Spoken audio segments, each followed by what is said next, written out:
मैं हूं आपके साथ सुमित शर्मा। नमस्कार, मैं हूं आपके साथ अंशिका पाठक। बुलेटिन की शुरुआत करेंगे जगदलपुर की खबर के साथ, जहां सीएम विष्णुदेव साय पहुंच गए हैं जगदलपुर। विष्णुदेव अरुण साव जगदलपुर पहुंचे हैं। डिप्टी सीएम का भी जोरदार स्वागत हुआ, सभी का जोरदार वहां पर स्वागत हुआ। बीजेपी का संभागीय कार्यकर्ता सम्मेलन है, धर्मपुरा के पीजी ग्राउंड में इस सम्मेलन का आयोजन हो रहा है। लोकसभा चुनाव की रणनीति पर भी चर्चा करेगी बीजेपी। पूरे संभाग के बीजेपी कार्यकर्ता कार्यक्रम में पहुंचे हुए हैं। बिल्कुल, तो ऐसे में डिप्टी सीएम से लेकर सीएम तक यहां पर दिखाई दे रहे हैं। प्रदेश अध्यक्ष भी मौजूद है और लोकसभा चुनाव की रणनीति पर चर्चा होगी। सबसे बड़ी बात यह कि 11 लोकसभा की सीटें हैं और 11 लोकसभा की सीटों के लिए तैयारियां शुरू हो चुकी हैं। पूरे संभाग के बीजेपी कार्यकर्ता पहुंचे हैं। जिस तरह विधानसभा चुनाव में प्रचंड जीत बीजेपी ने हासिल की है और जो नेतृत्व रहा है बीजेपी का, उसी नेतृत्व के मद्देनजर लोकसभा चुनाव को लेकर भी रणनीति तैयार की जा रही है और संभाग दर संभाग बीजेपी रणनीति बना रही है और कई कार्यकर्ता हर संभाग के यहां पर पहुंचे हैं, क्योंकि कोई भी संभाग नहीं छूटना है और इस बार जीत कर ही आना है। ये प्रण बीजेपी ने ले लिया है 11 की 11 सीटों को लाने का, जिसके लिए चर्चा होगी।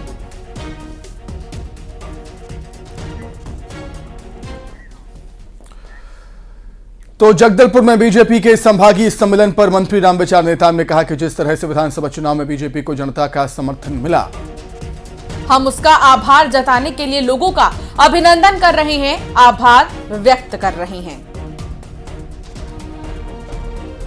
के साथ साथ हम लोगों की तरफ से जनता का आभार भी है कि यहाँ की जनता ने भारतीय जनता पार्टी की सरकार बनाने के लिए जिस तरह से बस्तर से लेकर के सरगुजा और इधर पूरे मैदानी एरिया में भी जिस प्रकार से लोगों का समर्थन मिला, सहयोग मिला, और उसके एवज में हम सब उनका अभिनंदन कर रहे हैं। तो मंत्री रामविचार नेताम ने कहा है कि जिस तरीके से विधानसभा चुनाव में बीजेपी को जनता का समर्थन मिला और हम उसका आभार जताने के लिए लोगों का अभिनंदन कर रहे हैं, आभार व्यक्त कर रहे हैं। और इसी कार्यक्रम पर चर्चा करने के लिए सीधे हम जगदलपुर का रुख करेंगे। श्रीनिवास नायडू हमारे साथ जुड़े हुए हैं। श्रीनिवास, हम सब जानते हैं कि सत्ता की चाबी छत्तीसगढ़ में बस्तर से ही होकर गुजरती है। बस्तर में बम्पर जीत बीजेपी ने हासिल की, उसी का आभार व्यक्त करने के लिए बीजेपी के नेता पहुंचे हुए हैं और आने वाले समय में लोकसभा चुनाव भी है। श्रीनिवास जी बिल्कुल, प्रदेश में भाजपा की सरकार बनने को लेकर बस्तर का अहम रोल माना जाता है, क्योंकि बस्तर से ही सत्ता की चाबी खुलती है, ऐसा कहा जाता है। और बस्तर ने वाकई जो बीजेपी को काफी समर्थन दिया है और बस्तर से 8 सीट जीता के प्रदेश में जो सरकार बनी है उसका समर्थन किया है। इसी समर्थन को और इसी योगदान को धन्यवाद देने मुख्यमंत्री का प्रवास आज बस्तर हुआ है। जो प्रदेश के तो तमाम नेता है, प्रदेश प्रभारी ओम माथुर, प्रदेश अध्यक्ष किरण देव, दोनों डिप्टी सीएम जगदलपुर पहुंचे हैं और धर्मपुरा के जो ये पीजी ग्राउंड है यहाँ पर कार्यकर्ता का सम्मेलन में शामिल हुए हैं और उनको आगामी लोकसभा चुनाव के लिए जीत का मंत्र भी देंगे। जो संभाग भर से लगभग 3000 से अधिक कार्यकर्ता यहाँ पहुंचे हैं और सम्मेलन में शामिल हुए हैं। अब से कुछ देर पहले ही मुख्यमंत्री विष्णुदेव किया है, अब बारी है उनका संबोधन के लिए। और ये बात तय है कि बस्तर के जो 8 सीटें हैं वो कहीं ना कहीं भाजपा के लिए एक बहुत ही महत्वपूर्ण हो जाता है। इसलिए बस्तर में पहला प्रवास मुख्यमंत्री बनने के बाद विष्णुदेव साय ने किया है, मुख्यमंत्री ने किया है। जी ठीक है, बहुत शुक्रिया श्रीनिवास जानकारी साझा करने के लिए। तो ये दौरा बेहद ही अहम है और ये सम्मेलन जो आयोजित किया जा रहा है इसमें तमाम बातें कहते हुए नेता नजर आए। आगे बढ़ेंगे, दंतेवाड़ा पहुंचे बीजेपी प्रदेश प्रभारी, मां दंतेश्वरी के दरबार में ओम माथुर मौजूद हैं। ओम माथुर ने मां दंतेश्वरी की पूजा की। डिप्टी सीएम विजय शर्मा भी उनके साथ मौजूद थे। केदार कश्यप, किरण देव सिंह भी पहुंचे हुए थे मां दंतेश्वरी का आशीर्वाद लेने के लिए। सभी नेताओं ने मां दंतेश्वरी की पूजा अर्चना कर उनका आशीर्वाद लिया। तो आभार व्यक्त करने के लिए सभी बीजेपी के नेता निकले हुए हैं और इसी कड़ी में दंतेवाड़ा पहुंचे हुए थे मां दंतेश्वरी के दर्शन करने के लिए। छत्तीसगढ़ के स्वास्थ्य मंत्री श्याम बिहारी जायसवाल ने बिलासपुर में सिम्स का निरीक्षण किया। उन्होंने अस्पताल में मरीजों से उनका हाल पूछा। जायसवाल ने अस्पताल में चल रहे काम और चिकित्सा सुविधाओं का जायजा लिया। बता दें कि अव्यवस्थाओं को लेकर काफी समय से सिम्स सुर्खियों में बना हुआ है। हाईकोर्ट के संज्ञान लेने के बाद प्रशासन अस्पताल की व्यवस्थाओं को दुरुस्त करने में लगा हुआ है।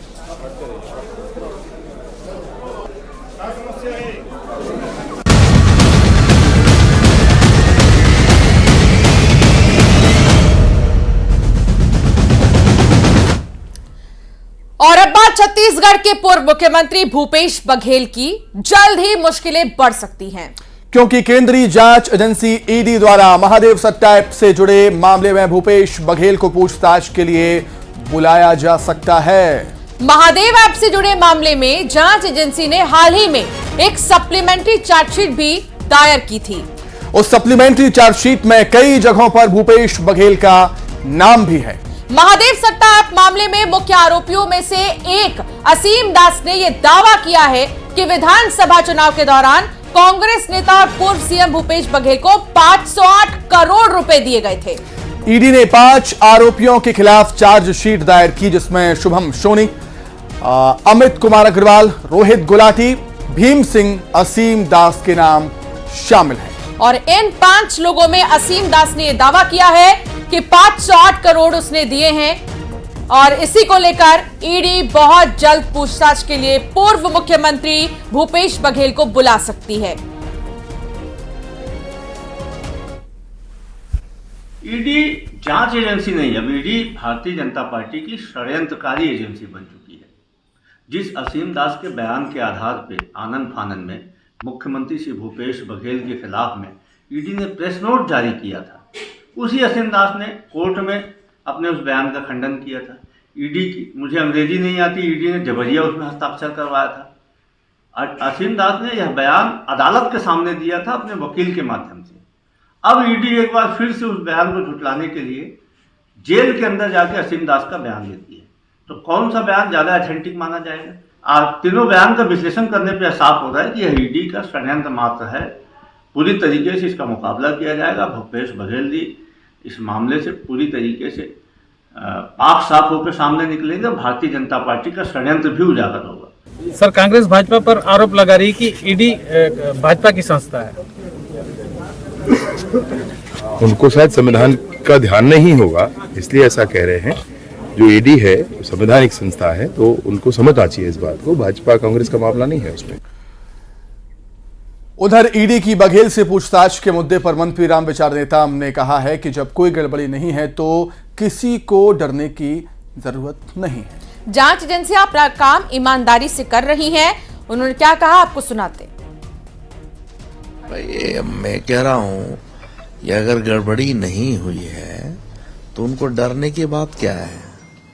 और गड़बड़ी है तो ईडी हो या फिर आईटी डिपार्टमेंट हो, ये सब तो जांच तो करेंगे ना, कि ऐसे छोड़ दें? उसके लिए तो एजेंसियां बनी हैं तो अपना काम वो करेंगे।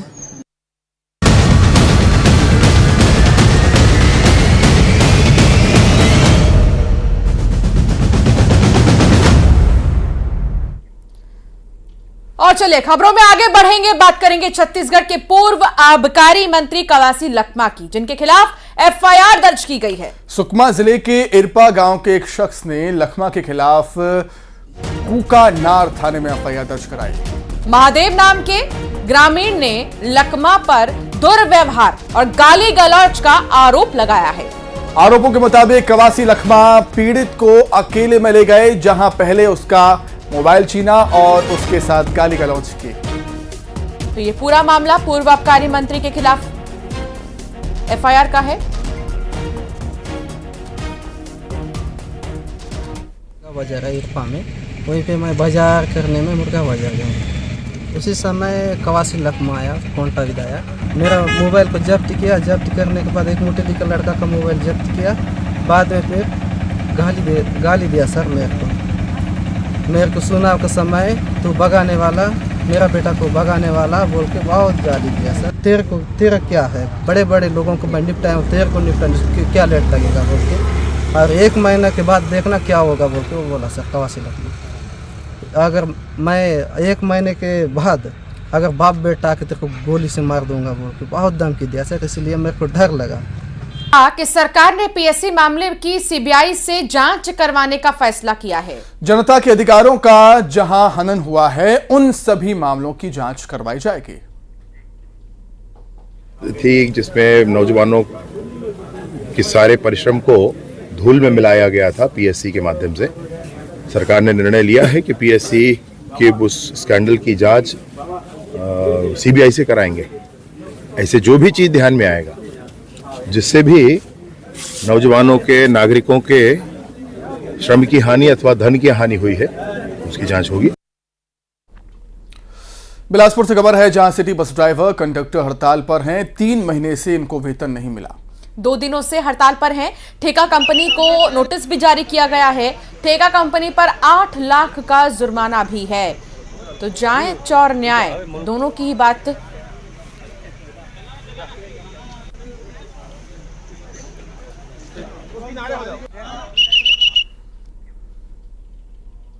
आगे बढ़ेंगे, बात करेंगे छत्तीसगढ़ की, जहां हाईकोर्ट की सख्ती के बाद बिलासपुर पुलिस हरकत में आ गई है। और इसी कड़ी में जिले के सभी थाना क्षेत्रों में चेकिंग भी शुरू हो गई है और यातायात नियमों का उल्लंघन करने के मामले में 234 वाहनों के खिलाफ कार्रवाई की गई।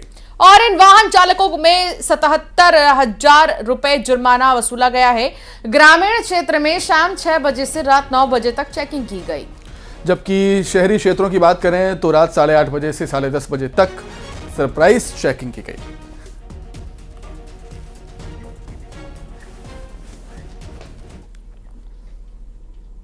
मनेंद्रगढ़ जिले में एक आरपीएफ आरक्षक पर महिला के साथ रेप का आरोप लगा है।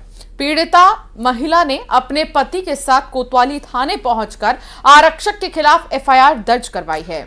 आरोपों के मुताबिक आरक्षक उपदेश कुमार ने महिला को प्लेटफॉर्म टिकट नहीं होने पर धमकाया और उसके बाद उसके साथ रेप किया, जिसका वीडियो बनाकर आरोपी महिला को ब्लैकमेल करता रहा। आरोपी आरक्षक वीडियो वायरल करने की धमकी देकर उसके साथ 6 महीने तक यौन शोषण करता रहा। पीड़िता की शिकायत पर कोतवाली पुलिस ने केस दर्ज कर आरोपी आरक्षक उपदेश कुमार को गिरफ्तार कर लिया है।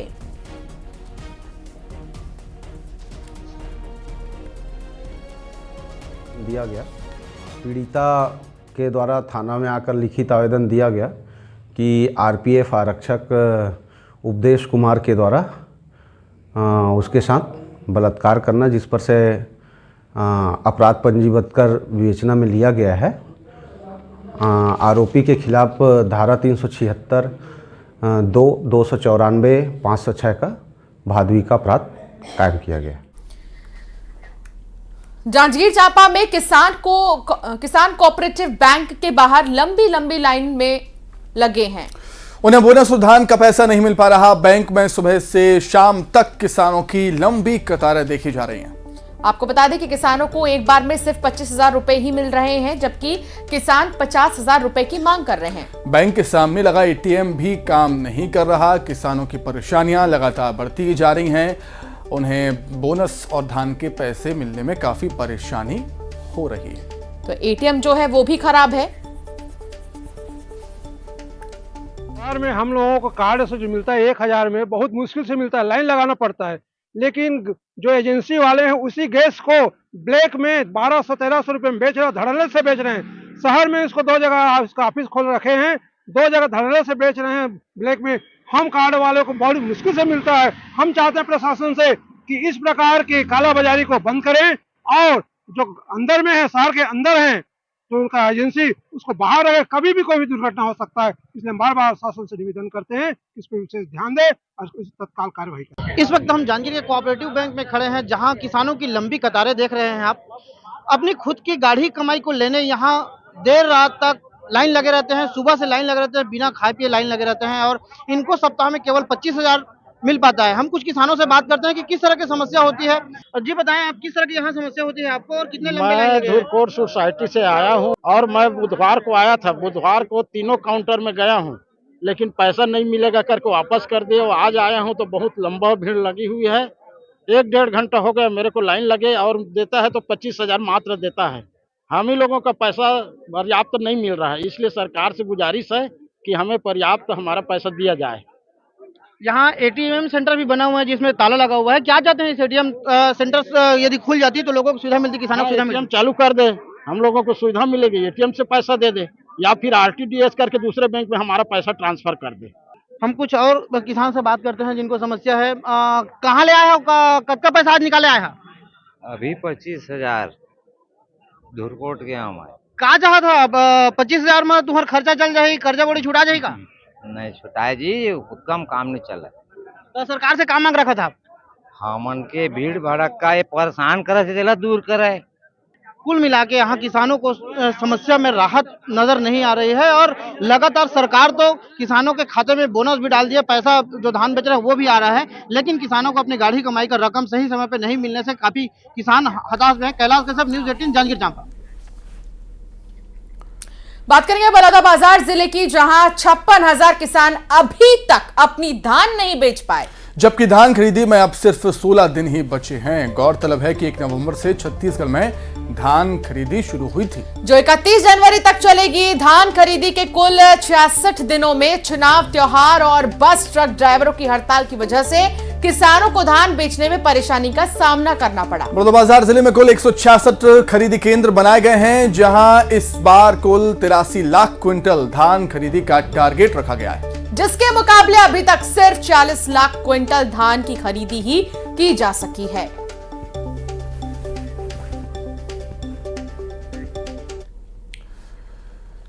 सरकार का नारा है स्कूल चले हम, लेकिन हालात ऐसे बिल्कुल भी नजर नहीं आते। छत्तीसगढ़ में ड्रॉप आउट बच्चों की संख्या चौंकाने वाले हैं। पूरे देश में 2022 में 29,56,138 छात्र छात्राएं 10वीं के बाद 11वीं क्लास में गए ही नहीं। उन्होंने बीच में ही पढ़ाई छोड़ दी। 2022 में छत्तीसगढ़ में 12.3% बच्चों ने स्कूल छोड़ दिया।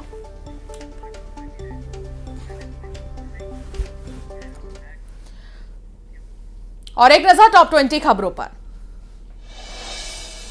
जगदलपुर पहुंचे सीएम